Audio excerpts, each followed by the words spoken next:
Friedrich Nietzsche held that the superior man could not be bound by ordinary morality or ethical concerns about abiding by what is considered good versus what is considered evil by society. His view was that the customary definitions were developed to control the mass of humanity, but that they could not apply to those who had a superior insight and understanding. He touched upon an important truth. It was, however, misapplied to the egoistic personality, rather than to the true spiritual self which sees the truth of existence.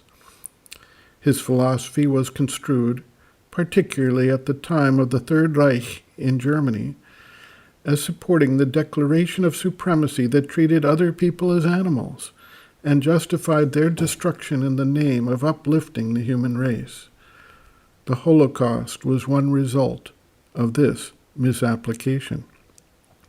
This same mistake has repeated in other circumstances as well.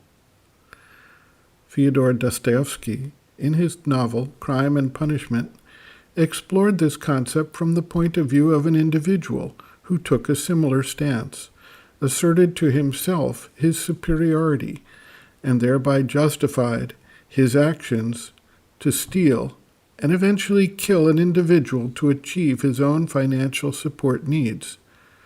The individual, however, soon found that he was actually still bound by the ordinary morality considerations. He became mentally disturbed and physically ill from his attempt to escape the pangs of conscience that arose after he committed his heinous crimes. Morality, and the conscience that enforces it, is defined within the framework of a particular society, and thus is neither universal nor perfect in its application. In one society, morality is defined by certain dress codes. In another society, it may be defined by sexual preferences. In yet another, those who have acquired wealth and status are considered above normal considerations and are treated vastly differently than everyone else.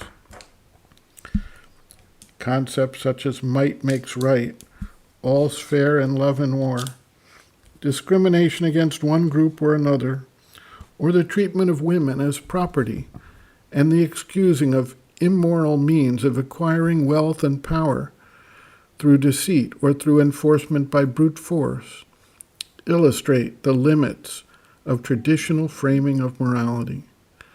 What is considered moral or ethical also tends to change over time. Slavery, once considered moral and ethical, is now generally condemned as abhorrent. Morality more often than not becomes a weapon to control a populace rather than the application of a universal truth. And the concepts of morality in any particular society program the conscience that applies in that society. For those who are not under the guidance of the voice of the soul, a framework that defines good and evil is generally better than having a society governed by brute force, violence, and self-dealing at the expense of everyone else. Morality, ethics, and conscience have a positive role to play in the development of human relationships and society, particularly if they try to bring about results that mirror those that the soul and its spiritual linkage favors. The concept of moving beyond good and evil finds its truth only when it is not attached to the ego personality, but to the psychic being, which automatically knows the truth, the right, the vast, and responds to that. This does not justify the violation of morality or ethics for the needs and desires of the ego, for self-aggrandizement or advancement of any sort. The soul has no need for these guardrails of behavior, simply because it would not consider those actions in the first place.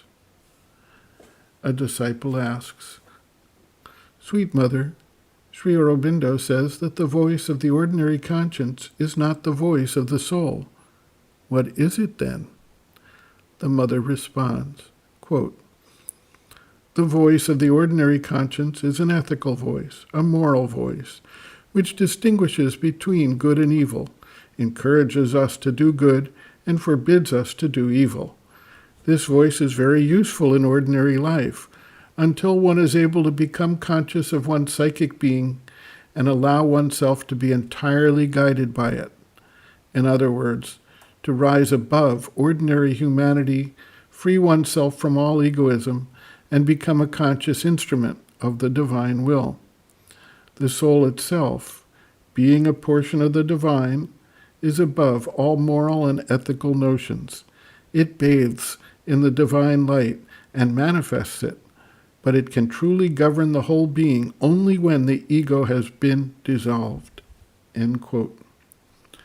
Reference: Sri Aurobindo and the Mother, The Psychic Being, Soul, Its Nature, Mission, and Evolution, Section 1, Meaning and Nature of the Psychic Being, pages 32 to 33.